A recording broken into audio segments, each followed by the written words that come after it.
हाँ, मतलब मुझे आता लोकगीत है नहीं। ये। हाँ, मतलब हारिस रे हारिस बीचे कार्तिक में भइले बारिश, बारिश। ये राग है उसका। हम्म, इस पे इसी का नकल है, गोविंदा अलारे करके गोविंदा गाना है। लाल रे, हाँ। आलस्य में लिखा है या मैं वो ढूंढ रहा था इस रिजल्ट के बाद, वो वाला सत्य परेशान हो सकता है पराजित नहीं। बहुत अच्छे अच्छे रिएक्शंस आए हैं, लेकिन हाँ मुझे तो बहुत फख्र हुआ कि भारतीयों ने जो मीम सेना ने जो मीम्स बनाए हैं उसमें वो रैली वाले। हाँ, एलॉन मस्क के साथ डोनाल्ड ट्रम्प खड़े हुए हैं और उनसे कहते हैं कि पूर्व उद्योगपति इसलिए कहा क्योंकि अब मंत्री बनने वाले हो।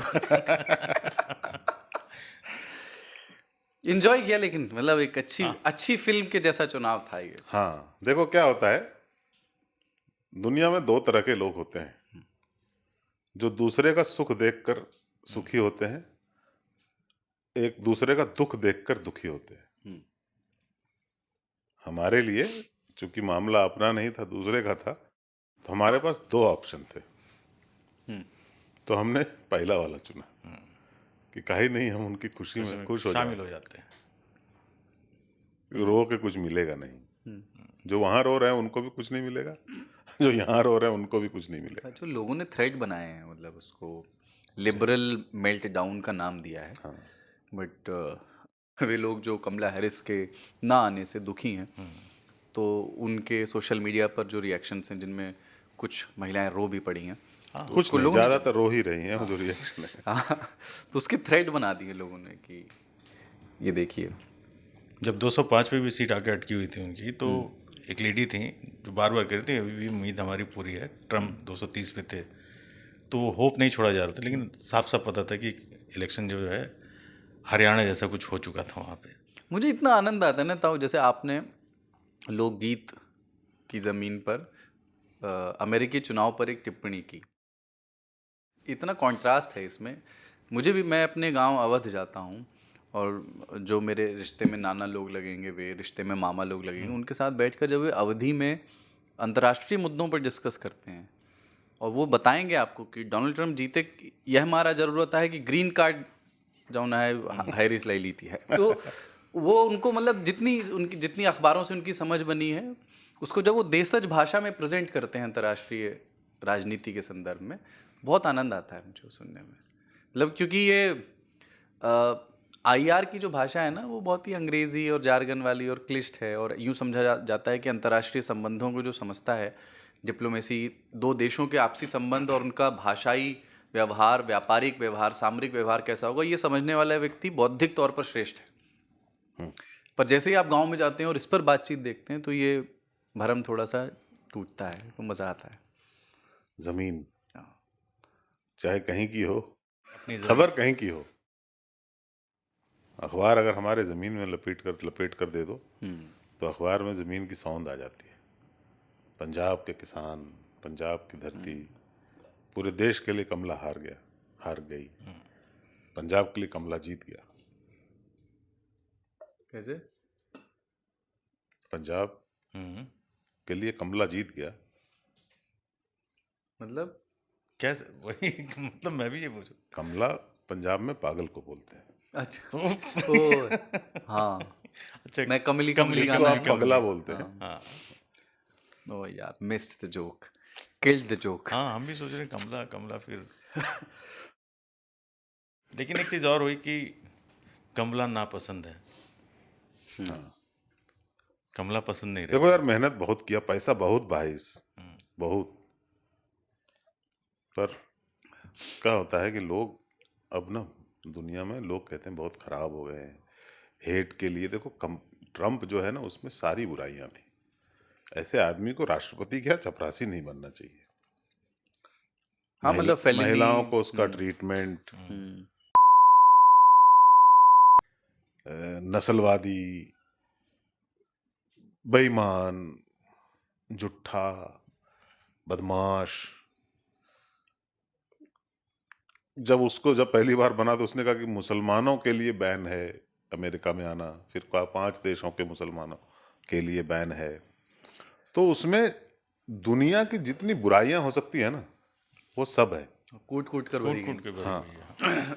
लेकिन वो भी कमला हैरिस की सभी अच्छाइयों पर भारी पड़ी, क्योंकि लोग अब तंग आ गए हैं एक चीज से कि विचारधारा थोपा जाना। एक बहुत कम लोगों की विचारधारा, कुछ इलीट लोगों की विचारधारा, उनका विश्वास कि दुनिया कैसी होनी चाहिए, जिनके लिए एबॉर्शन सबसे बड़ा इशू बन गया। हाँ, एक्चुअली ये इतनी अजीब सी बात लगी कि उनके पास कोई और मुद्दा ही नहीं था डेमोक्रेट्स के पास।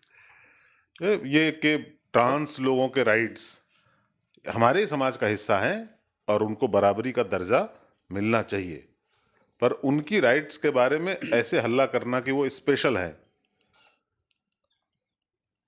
और परिणाम देख लो आप। आखिरकार तो फैसला उनके अगेंस्ट गया ना।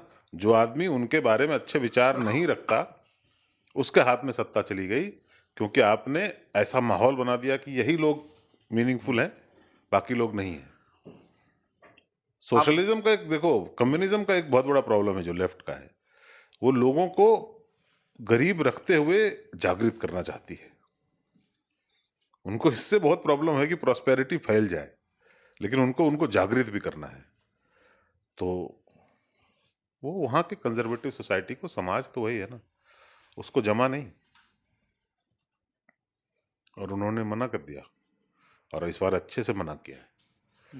पिछली बार मैं आपको ऐसा लगता है कि ये कैंडिडेचर कमला हैरिस का जो था वो उतना वो स्ट्रॉन्ग कैंडिडेट ही नहीं थी, या कैंडिडेट तो स्ट्रॉन्ग थी वरना इतनी फंडिंग जैसे ही उनके अनाउंस हुआ उनको इतना फंड मिला है डेमोक्रेटिक पार्टी को, वो अपने कैंपेन को ठीक से नहीं चला पाई। मतलब दो चीज़ें हैं कि यार उम्मीदवार ही बढ़िया नहीं था, और दूसरा है कि जो प्रचार था वो स्ट्रेटेजिक तरीके से बहुत ही फेलियर रहा। जैसे डोनाल्ड ट्रंप का आप उस तरफ देखें तो चतुराई से भरा हुआ, मस्त उस दिन के बाद सर से उसने जब प्राइमरी उसने लोगों को हराया, नहीं वो तो है, तब मतलब वो हाँ, कैंडिडेट बना हाँ, है। हाँ, नहीं इलेक्शन कैंपेन भी बहुत उनका स्ट्रांग रहा है। यस, वो काफी पहले से किया। हाँ, कमला ने थोड़ा बाद में शुरू किया। हाँ, क्यों? क्योंकि एक षड्यंत्र के तहत हुआ ये सब। 3 ताल में नहीं बोलना चाहिए इसे, पर सही है। अगर डेमोक्रेटिक पार्टी अपने यहां प्राइमरी करवाती तो उसमें से हो सकता है कमला हैरिस से बेहतर कैंडिडेट उभर के आ सकता था। बराक ओबामा क्या थे, कौन जानता था उनको प्रेसिडेंशियल कैंडिडेट के पहले? उभर के आया ना। नहीं पर उनके नेशनल कन्वेंशन में तो यही वही तो चले बोल गए रहा हूँ, जो होगा बाइडेन- तब ना। आपने एक षड्यंत्र के तहत कुछ होने नहीं दिया। डेमोक्रेटिक पार्टी की तरफ से कुछ लोगों ने ये डिसाइड कर लिया, जिसमें कि बड़े बड़े पूंजीपति, अरबपति, सिलिकॉन वैली, हॉलीवुड और जो तथाकथित एस्टैब्लिशमेंट है, उसने ये डिसाइड किया कि कमला लड़ेगी, क्योंकि कमला को हम चला सकते हैं। तो कमला कैसे लड़ती? अगर प्राइमरीज होते तो हो सकता है कमला हार जाती। तो आपने कहा कि नहीं, बाइडेन ही लड़ेंगे। तो अब तो कोई प्राइमरी होने का सवाल नहीं है, प्रेसिडेंट है ही। तो वो अगर दोबारा लड़ेंगे तो प्राइमरीज नहीं हुए। और जब ऐसा वक्त आ गया, लाइक सितंबर टाइप में, बहुत देर करके आपने कहा कि नहीं, बाइडेन नहीं लड़ेंगे, तो कौन लड़ेगा? कमला लड़ेगी, क्योंकि प्राइमरीज का टाइम नहीं है। और आपने इतनी स्लाय तरीके से कमला को आगे कर दिया। जो पहली CNN पे प्रेसिडेंशियल डिबेट हुई थी वो इतनी एक तरफा थी, मतलब उसमें जो बाइडेन कहीं टिके नहीं डोनाल्ड ट्रंप के सामने, ऐसा लगा। कमला हैरिस की जो बाद में दूसरी प्रेसिडेंशियल डिबेट हुई डोनाल्ड ट्रंप के साथ, उसमें फिर भी एक टक्कर दिख रही है दोनों तरफ से। आप देखें उन्होंने अपने मुद्दों के हिसाब से ट्रंप को घेरा, उन पे जो आरोप हैं उनके नजरिए से, लेकिन उस दिन जो कमला बाइडेन ने तो बेहतरीन परफॉर्मेंस बेहतरीन परफॉर्मेंस किया प्रेसिडेंशियल डिबेट के उस दिन। दिन ट्रंप जो है वो उस दिन तो लूज कर गए थे। हाँ, अब ये कह लो कि मीडिया उनके साइड थी या नहीं, तो ठीक है, पर ट्रंप उस दिन हार गए। लेकिन मुझे वो गार्बेज वाला जो हुआ ना, कचरा सेठ जो बन के उन्होंने किया है, वो मुझे बहुत स्मार्ट मूव लगा। मतलब राजनीति में स्मार्ट मूव्स की बात होती है। विडंबना देखो कि एक बिलियनियर वर्किंग क्लास बन गया, और वर्किंग क्लास के लोग उससे आइडेंटिफाई करने लगे, और एक जो नीचे से ऊपर गई है वो इतनी इलिटिस्ट हो गई उनकी नजरों में कि वर्किंग क्लास ने कहा कि नहीं, ये नहीं चलेगा, बिलियनियर चलेगा, क्यों? हमारे जैसा है। क्योंकि उसकी लैंग्वेज जो है ना थोड़ी गिरी हुई है, एवरेज अमेरिकन वाली लैंग्वेज। कमला की लैंग्वेज बहुत टिपिकल फिलाडेल्फिया। यस, कमला की लैंग्वेज बहुत हाई क्वालिटी है, इतना बढ़िया बोलती है, आधी चीज लोगों को समझ नहीं आती, आधे मुद्दे समझ नहीं आते। ये भी एक है कि आप किस स्तर पे बोल रहे हो। देखो मोदी जी कैसे झारखंड में किस स्तर पे बोल रहे हैं। लोग कह रहे हैं कि मोदी जी का स्तर गिर गया है, इन्होंने भाषा का स्तर गिरा दिया जिस है। जगह पे आप जाते हो उस हिसाब से बात पर करनी मोदी पड़ती जी का है कि मैं कहूँ कहाँ, मैं उसी स्तर में बोलूंगा।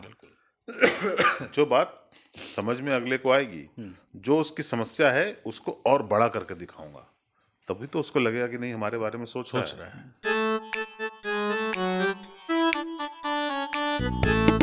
और आप इकलौती हैं दुनिया में जिसने ऐसे पहाड़ छुए और ऐसी गहराइयाँ कि आपका नाम Guinness book of world records में है। मेरा 4 कॉन्टिनेंट के हाईएस्ट माउंटेन जोड़ने के वो बाद भी है। पहाड़ चढ़ने से दुगना कठिन समंदर है। यहाँ आप मिनट में मरते हो, वहाँ आप सेकंड में मरते हो। मेरे पास है, मेरा क्लाइंट ऊपर मर गया है, उसका सिलेंडर है, आधा बचा है, चेंज करो। अंजलि कुलकर्णी जी का डेथ होने के बाद बचा हुआ सिलेंडर मुझे कैंप 3 कैंप 4 के बीच जो लाकपा दाई ने चेंज किया, वो मुझको मिला था। दाई ने बताया कि एक फ्रेंच क्लाइंबर था, इसकी 2 दिन पहले डेथ हुई है, तो उसके हारने से उसकी डेड बॉडी से तिरछी लगी हुई थी, बैग उसके चेहरे पे रखा हुआ था, उसकी मुंडी तिरछी थी।